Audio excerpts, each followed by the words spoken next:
Bonjour à toutes et tous.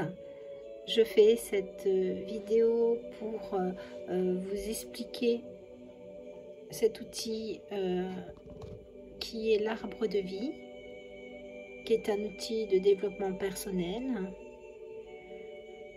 Donc cet outil va vous permettre d'aller chercher justement cette quintessence que vous avez à l'intérieur de votre être manifesté. C'est un outil qui m'a été donné il y a quelques années de cela par mes guides spirituels. C'est un outil qui vient depuis la nuit des temps, hein. C'est une géométrie sacrée, donc qui s'appelle donc l'arbre de vie ou l'arbre des séphirotes, hein. C'est un outil qui vient donc de la philosophie judéo-chrétienne et qui retranscrit le plan d'incarnation. Je vais essayer de faire de mon mieux pour vous expliquer cet outil et vous dire combien il est important de pouvoir ouvrir sa conscience au travail de l'accomplissement de son plan d'incarnation pour s'éveiller, pour grandir, pour évoluer.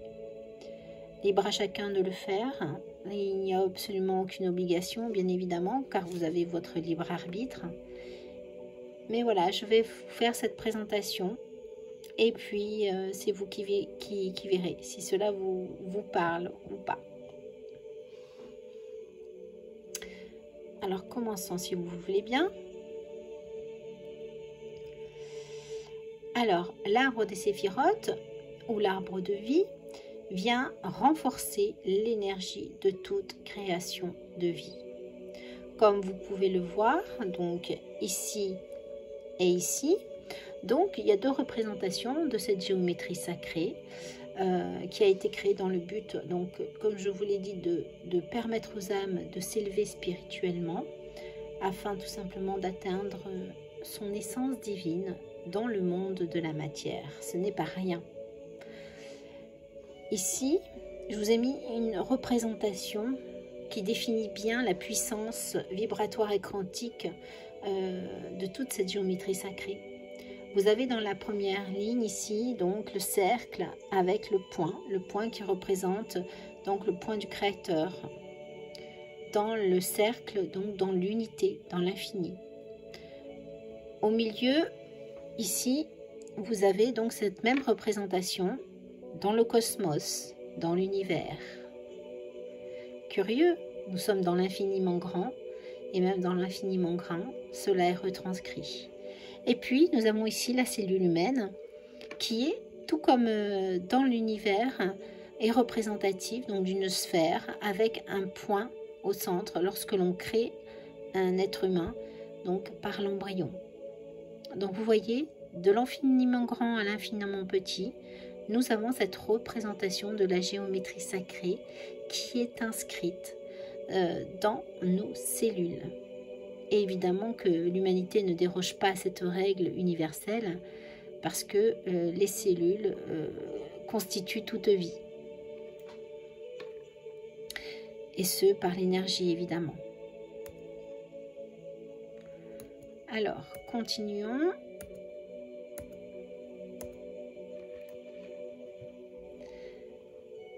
Alors, qu'est-ce que nous avons ici? Donc, depuis la nuit des temps, toute forme de vie et tout ce qui l'anime est régi donc par cette énergie.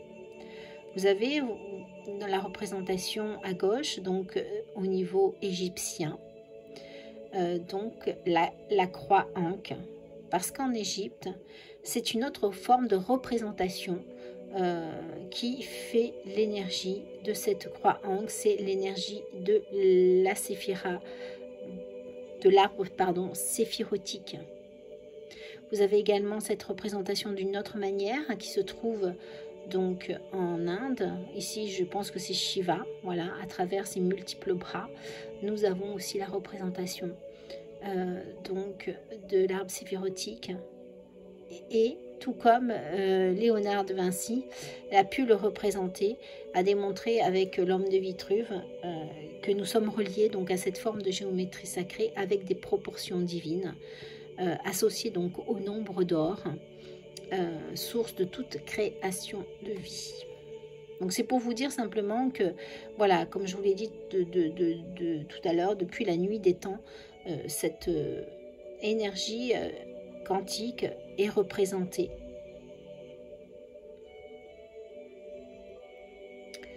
Alors, pour vous expliquer un petit peu plus en profondeur la choralité qu'il peut y avoir entre le corps humain et le nombre d'or, et comment ça se représente, donc je vous ai mis une petite présentation, voilà. Comment on peut représenter le nombre d'or dans le corps humain? Et bien tout simplement, dans le nombre d'or, c'est le mathématicien Monsieur Fibonacci qui a démontré que lorsqu'on associe une valeur à une autre, et ben on en obtenait une seconde, et ceci à l'infini. Par exemple, 1 et 1 égale 2, 2 et 1 égale 3, 3 et 1 égale 4, 4 et 1 égale 5, etc. etc.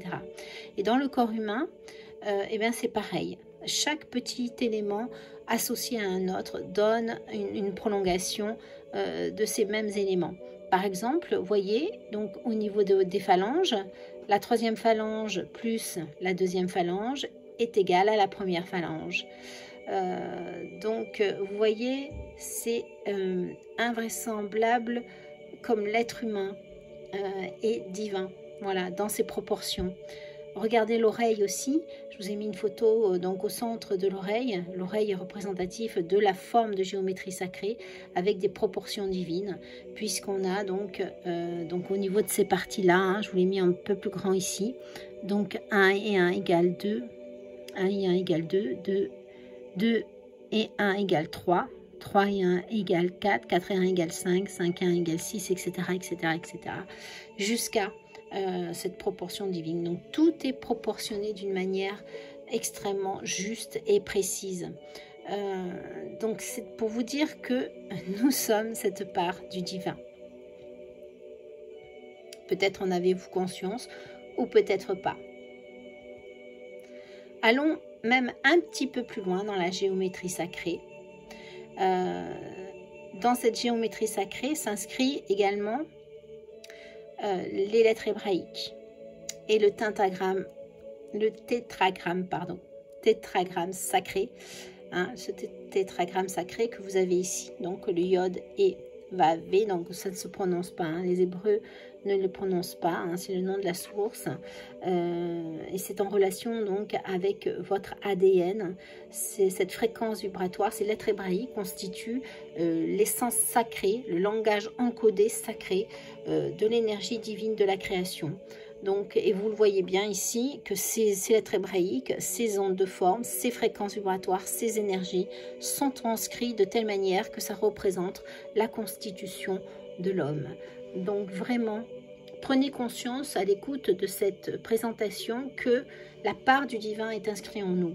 Tout comme ici, vous avez cette représentation donc de l'arbre de vie qui transparaît vibratoirement sur la structure corporelle de notre ensemble physique. C'est aussi associé, et là on va rentrer un petit peu plus en profondeur, voilà, vous avez les éléments, donc la terre, l'eau, l'air, l'éther. Ici donc vous avez la structure de la matière, l'eau avec les émotions, l'air avec tout ce qui est l'esprit, le mental, et puis le spirituel, donc avec le feu.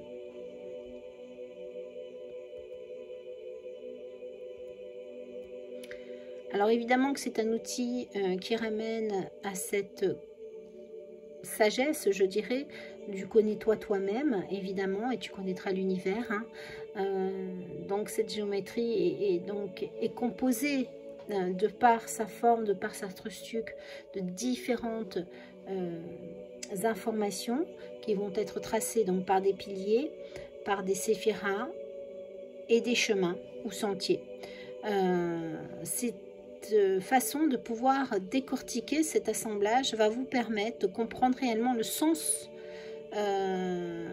pour réaliser votre plan d'incarnation avec beaucoup de bienveillance, parce que chacune des séphirotes, chaque famille, si vous voulez, chaque sphère, voilà, ces petites sphères qui sont représentées ici, sont des plans de conscience qui sont alimentés donc, par la force d'énergie divine, par les anges, les archanges qu'on va voir tout à l'heure.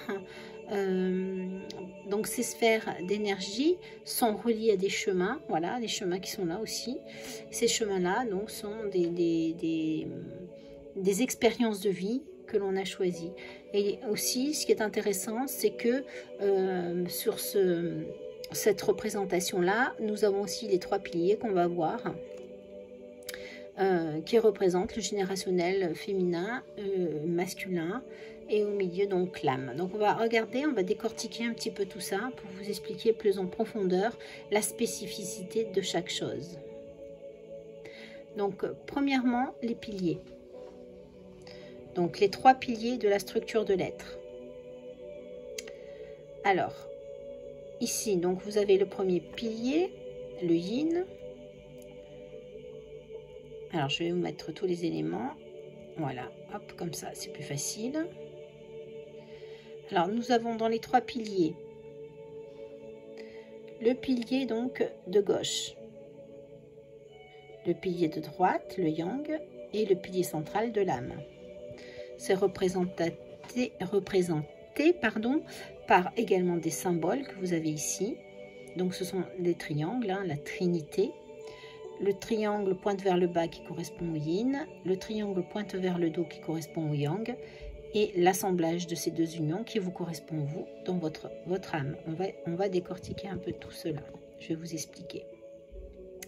Alors, le pilier de la rigueur, ici, c'est le pilier de la rigueur, donc on est dans l'élément yin, d'accord? Il se nomme Boaz en hébreu. Boaz en hébreu veut dire en lui est la force. Hein, c'est le pilier donc de la rigueur. Il est relié au canal énergétique de Ida. Ida est un canal énergétique et vibratoire que tout être humain a et dont on se sert pour faire des rééquilibrages énergétiques. Ida, Pingala et Sumshumna. Donc, toujours par 3. Le canal d'Ida est associé donc à l'énergie lunaire et associé à l'élément de l'eau. La lune, les émotions, qui est très présent donc dans toute cette énergie yin. C'est associé également à Vav, Vav qui est une lettre hébraïque, et Vav est la représentation de l'acceptation de ses responsabilités, car nous sommes seuls responsables de tout ce que l'on crée. D'accord? Donc c'est pour ça que nous sommes dans le pilier de la rigueur. Et c'est accompagné donc par l'archange Gabriel. Ensuite, sur le pilier de droite, ici, nous sommes dans le pilier de la miséricorde. Il se représente, donc ça représente le masculin, donc le côté yang. Il se nomme Yashin en hébreu. Yashin qui veut dire en lui est la force. Attendez, pardon, excusez-moi. Voilà, en lui est la force. Alors attendez, parce que là, il y a un petit... Hop.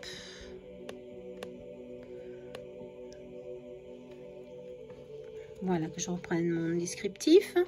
Donc, parce que je ne retiens pas tout, évidemment. Hein, voilà. Donc, en lui est la force. Donc, c'est celui qui triomphe. Hein, c'est le... donc, c'est le pilier donc, de la miséricorde. Donc ici, on est avec le canal énergétique de Pingala, hein, pour ceux qui font de l'énergétique. On est évidemment associé donc, au soleil et à l'élément du feu et à la lettre hébraïque, hein, qui est le retour à l'unité. D'accord? Donc il est nommé le pilier de la miséricorde. Donc il est accompagné donc par l'archange Michael, ce pilier. Et puis au centre, nous avons donc le pilier de l'équilibre, donc le pilier de l'âme, avec... cette fréquence que l'assemblage du yin et du yang, ça fait résonance à tout ce qui est en haut est égal à tout ce qui est en bas, et ça représente quoi? Le sceau de Salomon. D'accord? C'est le pilier de l'équilibre. Il se nomme Zohar ou splendeur en hébreu. Voilà. Et je vous ai remis encore une image qui représente donc l'arbre de vie à l'intérieur. Dans la sphère, dans votre cocon de lumière, dans la représentation vibratoire de tous les autres corps qui vous entourent. Donc vous avez votre arbre de vie.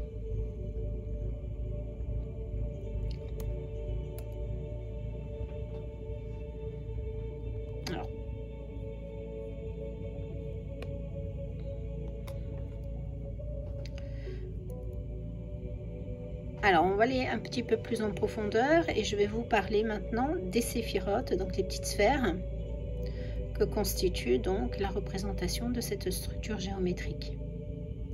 Donc, vous avez sur votre gauche cette première image qui représente donc Ida et Pingala, hein, d'accord, les deux serpents, les deux énergies du caducée. Qui anime donc la structure de l'arbre de vie avec le pilier central qui représente Shoshumna. Donc ces trois canaux qui représentent les énergies quand on travaille dans les soins énergétiques et quantiques. Alors, les 10 séphirotes de l'arbre de vie, donc de Keter à Malrout, donc de la couronne au royaume, il faut pour être accompli dans le royaume, il nous faut atteindre la couronne. Donc ici, nous avons donc 10 sphères, 10 sphères qui animent des plans de conscience. Et le contrat d'âme fait qu'on vient chercher donc le travail de ces 10 plans de conscience. Ces plans de conscience sont les suivants. Ici, nous avons Keter. C'est la première porte que la source a créée, mais également la dernière à franchir. La première qu'on franchit, c'est Yesod, ici, puisque le royaume, c'est la terre. Donc, si on remonte, on arrive dans Yesod, et ici, nous avons donc le plan de conscience de l'équilibre. Donc, je reprends depuis Keter. Ici, la couronne avec Keter et donc l'amour inconditionnel. Ici, avec Rorma, donc sur le pilier du masculin, nous avons Rorma, nous avons Ezed et nous avons Netza.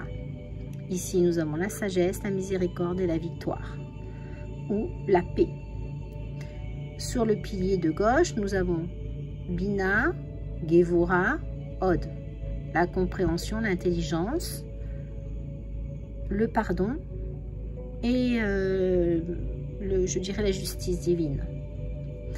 Au centre, c'est le pilier de l'âme, donc l'amour inconditionnel, la beauté dans chaque chose, la fondation, la structure, et ici donc la terre, donc avec le royaume du plan terrestre. Ici, nous avons donc des couleurs. Ces couleurs sont associées vibratoirement à chacune des séphirotes. Pourquoi? Parce que la fréquence couleur, c'est une fréquence initiale de la création. Chaque onde de forme est représentée par une couleur. Par exemple, le Keter, vous allez retrouver le blanc qui est associé donc avec toutes les fréquences des autres couleurs, puisque le blanc n'est pas une couleur à proprement dit. Vous avez l'argent avec Rorma, le noir avec Bina, le bleu avec Ezed, le rouge avec Gevura, le jaune avec Tiferet, Netza le vert, Yesod le violet et Od le orange. Voilà, donc toutes ces fréquences, toutes ces couleurs seront associées pour le travail vibratoire et quantique, donc au niveau cellulaire.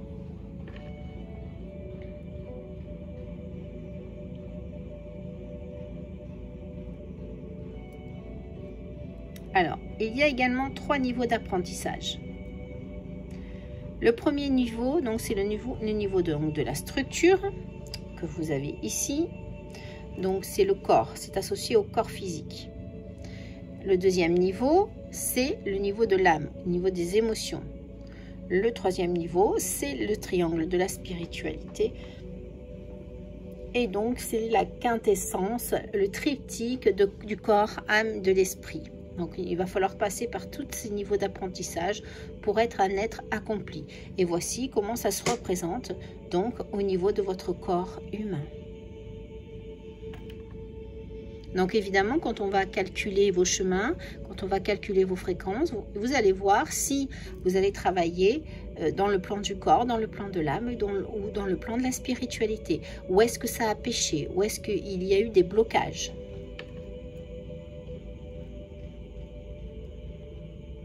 Alors, chaque séphirote, chaque petite sphère est associée donc à un chemin. Donc, les sphères sont ici, je vous les rappelle. Et donc, tous les traits que vous avez ici, ici, ici, ce sont les chemins. Donc, en tout, il y a 22 fréquences, donc 22 chemins transmis donc, par les lettres sacrées, c'est-à-dire les lettres hébraïques, voilà, menant à des sentiers d'expérience que l'on va décoder avec une technique qui s'appelle la gématria, je vous en parle tout à l'heure, menant aux 32 voies d'ascension spirituelle. Donc, chaque sentier représente un travail à accomplir pour lever donc les différents traumatismes, blocages générés par les blessures émotionnelles vécues d'incarnation en incarnation, du générationnel, du transgénérationnel ou du personnel, en sachant que le pilier du générationnel féminin est ici, le pilier du générationnel masculin est ici et votre création personnelle est ici. Donc en même temps, on va pouvoir définir si c'est en lien avec vos parents, hein, si les traumatismes, les blocages sont aussi en lien avec vos parents, ou si c'est vous personnellement qui avez créé ces blocages.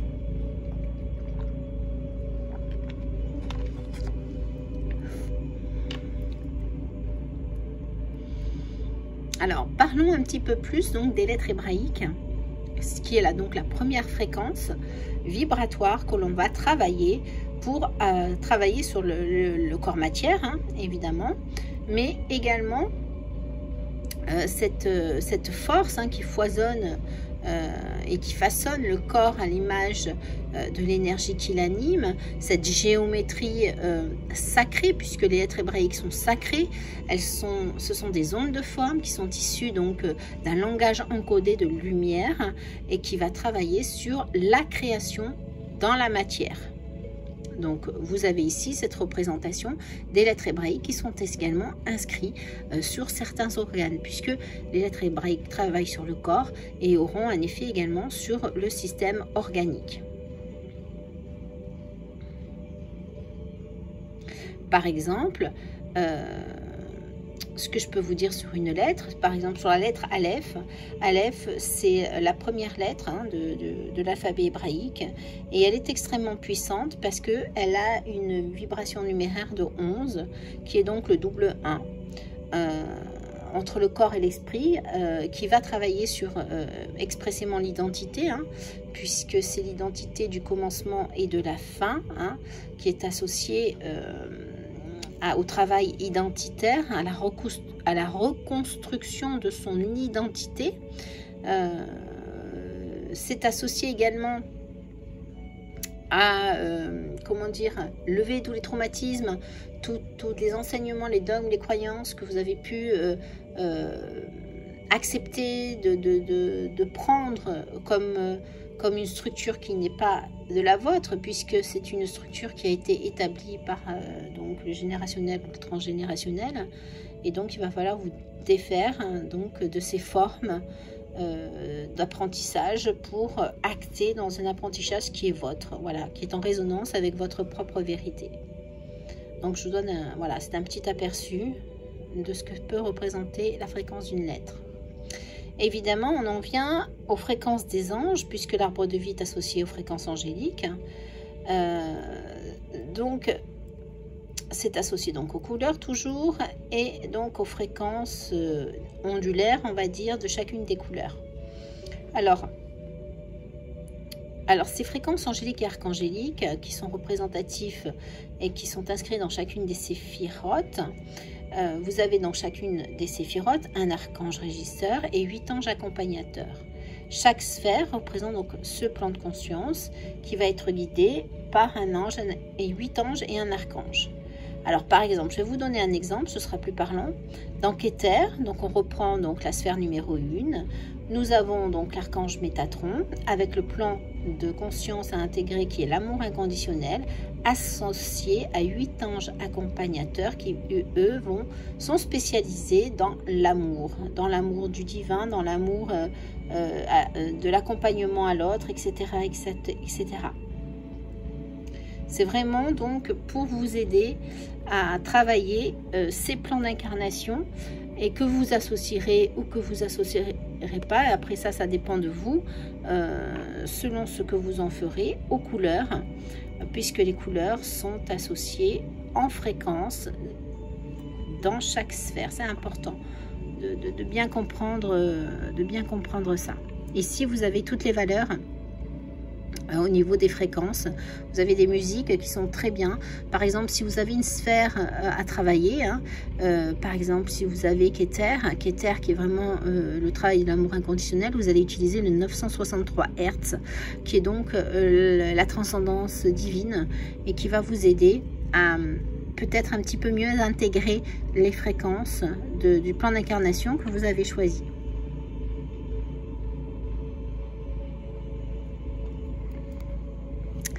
Alors, on a parlé donc des anges et des archanges. On va continuer.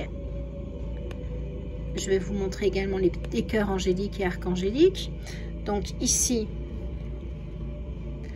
nous avons donc Métatron, dans Horma Raziel, dans Bina Zafkiel, dans Kamael, dans Gevura, Zafkiel dans Hezen, Michael ou Raphaël dans Tiferet, Michael ou Raphaël également dans Od, Gabriel dans Yesod, Aniel ou Uriel dans Netza et Sandalphon au niveau de la terre.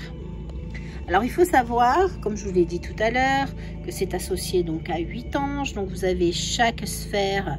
Voilà, par exemple, dans Zafkiel, qui est quand même la sphère du karma répétitif, ici, vous allez avoir l'ange Levia, l'ange Kaliel, l'ange Lovia, vous allez avoir Nelkael, Melahel, Ahuya. Bon, ben voilà, vous avez ces 8 anges-là qui sont associés donc au travail donc du schéma répétitif. C'est important que voilà, vous preniez conscience de ces noms vibratoires qui peuvent vous aider à transcender des programmations répétitives que vous n'arrivez peut-être pas à dépasser.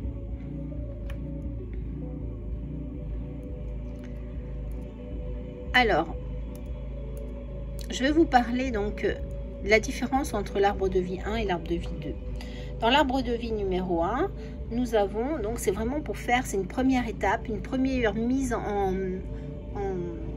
fréquence avec cet outil vibratoire qui est le vôtre, pour faire connaissance avec votre plan d'incarnation. Donc c'est un plan de vol. On fait donc le travail de comprendre quel est le plan de vol que vous avez choisi. Ensuite, dans l'arbre de vie numéro 2, on va pousser un petit peu plus en profondeur et on va aller voir un petit peu ce qui s'est passé dans les vies antérieures et qu'est-ce qui s'est passé pour que vous ramiez autant dans certains schémas répétitifs. Et donc là, on va aller dans les 3 dimensions, c'est-à-dire le corps, l'âme et l'esprit, pour accomplir donc votre plan de vie terrestre avec ce que j'ai nommé une ordonnance spirituelle qui va vous permettre de travailler avec des fréquences associées à chaque plan. Alors, j'espère que si je vous l'explique d'une manière simple. Alors, j'ai fait un petit tableau, peut-être que ça va vous aider. Voilà, en dualité entre l'être humain et le divin. Donc, au niveau de l'arbre de vie numéro 1, on est dans l'être humain, évidemment. On va travailler avec la fréquence des lettres hébraïques qui est associée. Donc, ici, on est dans le corps physique avec le monde de la matière, de la densité et du palpable. D'accord? Donc, on est dans la compréhension. Dans l'arbre de vie numéro 2, on est plus dans le divin avec les huiles essentielles et les mantras. On va travailler donc sur les corps subtils. On va travailler la fluidité, les énergies et le monde divin qui est tout autour de nous. Le but, c'est d'associer en fait ces 3 fréquences, puisque la compréhension et les fréquences subtiles des mantras et des huiles essentielles vont faire une synergie pour aller travailler dans la mémoire cellulaire, tout simplement. Et l'avantage, c'est que ces fréquences, elles sont là pour que vous puissiez lâcher votre mental. Vous n'avez rien d'autre à faire que de laisser faire les fréquences.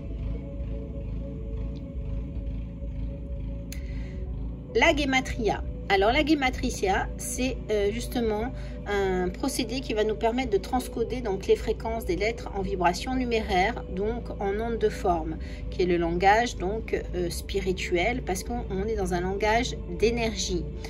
Donc les chiffres qu'on va obtenir, ça va représenter quoi? Ça va représenter la fréquence donc de la quintessence de l'âme, hein, et le nombre, celle de l'action terrestre, parce que je vous rappelle, les chiffres c'est l'unité, le nombre c'est le double, le nombre c'est le double chiffre, voilà, comme 12, 13, voilà, et donc du coup on rentre dans la dualité. Donc c'est pour ça que quand on travaille dans les fréquences, on essaye toujours de voir quelle est la dualité qui a détourné l'unité, voilà. Et toujours tout ça dans l'amour inconditionnel, évidemment. Donc voici comment se présente la Gematria. Vous voyez, donc il y a 9 plans de conscience. Donc on va prendre donc les nombres, les chiffres pardon, de 1 à 9. Et en dessous, on va transcrire donc l'alphabet qui est représentatif donc de notre langage. Pour vous aider également à intégrer vos fréquences, je travaille avec le Genius Insight. Donc c'est un logiciel quantique qui permet de travailler sur l'étude des fréquences vibratoires qui entourent votre aura, hein, votre cocon d'énergie. Et donc je peux instruire à l'intérieur de ce logiciel donc toutes les fréquences de votre plan de vie pour vous les insérer au besoin. Voilà. Donc c'est un outil quantique qui est extrêmement efficace dans l'accession à différentes fréquences. Là où nous, on ne peut pas aller, hein, parce qu'on est limité par nos 5 sens, et bien les fréquences vibratoires quantiques, eux, vont. C'est leur particularité. Voilà, je crois que j'en ai fait le tour. Donc évidemment que j'espère que cette présentation sera claire. Maintenant, si vous avez des questionnements, vous pouvez aller sur mon site, hein, Isabelle Mestro, la voix des anges. Il y a quelques explications. Et puis me contacter, soit par message, soit par mail, pour qu'on puisse faire ce merveilleux travail ensemble. Je serai là pour vous accompagner. Évidemment que c'est vous qui allez faire le travail, c'est pas moi. Voilà, donc c'est vraiment une action d'amour pour soi-même pour travailler, donc son plan d'incarnation. Voilà, je vous remercie de l'écoute. J'espère que j'en ai pas perdu trop en route. Je sais que ça reste un petit peu complexe. Donc, merci à tous ceux qui auront écouté, qui auront vu cette vidéo jusqu'à la fin. Je vous embrasse très fort et je vous dis à très bientôt. Merci.